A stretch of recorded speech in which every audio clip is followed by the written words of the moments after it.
Matatagalan pa bago makabalik si Jalen Brunson mga idol dahil sa kanyang sprained right ankle. Ayon sa latest na impormasyon, posible pang umabot ng Marso o Abril ang kanyang pagbabalik. Ngayon ng Knicks ay mayroong kartadang 2 wins and 1 loss since na-injured itong si Brunson. Ngayon malaking pagsubok to para kay Coach Tom Thibodeau kung sino muna ang kanyang mabibiyaan ng maraming minuto para ipalit muna sa naiwang responsibilidad ni Jalen Brunson. Gayong hindi naman niya nabibigyan ng mas mataas na exposure ang kanyang bangko. Eto na nga mga idol, paunti-unti na ngahong dumarating ang injury sa New York Knicks considering pa na mabibigat talaga yung mga minutong ibinibigay ni Coach Tom Thibodeau sa kanyang mga manlalaro.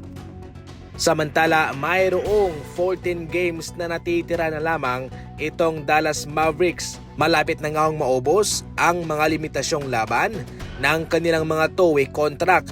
Itong si Kessler Edwards, 3 laro na lamang ang natitira. Si Kai Jones, 11 games. Samantalang si Brandon Williams, 6 games na lamang. Hindi rin naman po pwede makapagpirma ng ekstrang manlalaro itong Dallas Mavericks dahil sila'y nasa first apron. Given na mayroong 8 manlalarong natitira na lamang itong Dallas Mavericks at yung 3 doon ay two-way contract, totally wala na silang sapat na mga manlalaro para sa kanilang rotation. Kaya mapipilitan na lamang itong Dallas Mavericks na hindi na maglaro at ibibigay na lamang yung mga panalo sa kanilang mga kalaban. Ito yung sources sa ngayon kung bakit gumagaling itong Golden State Warriors at wala pa silang talo kung naglalaro itong si Jimmy Butler.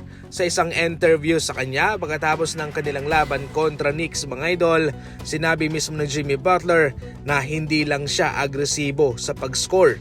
Makakascore siya kung gugustuhin niya. Pwede siyang tumira kahit na mahirap na tira iyon kung gugustuhin niya.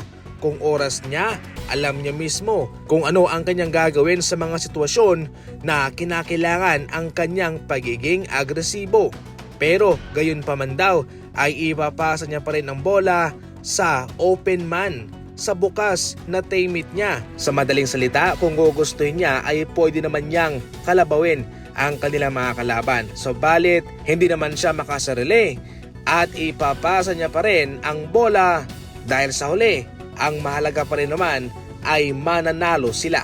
Lalo pang pinatitibay ni Jimmy Butler ang kanyang chemistry kay Stephen Curry at kay Draymond Green. Sa isang impormasyon galing mismo kay Shams ng ESPN, tanging sina Draymond Green and Jimmy Butler ang naiwan sa birthday party ni Stephen Curry kung saan mas tumagal pa sila doon at nagbanding pa sila kasama si birthday boy Stephen Curry.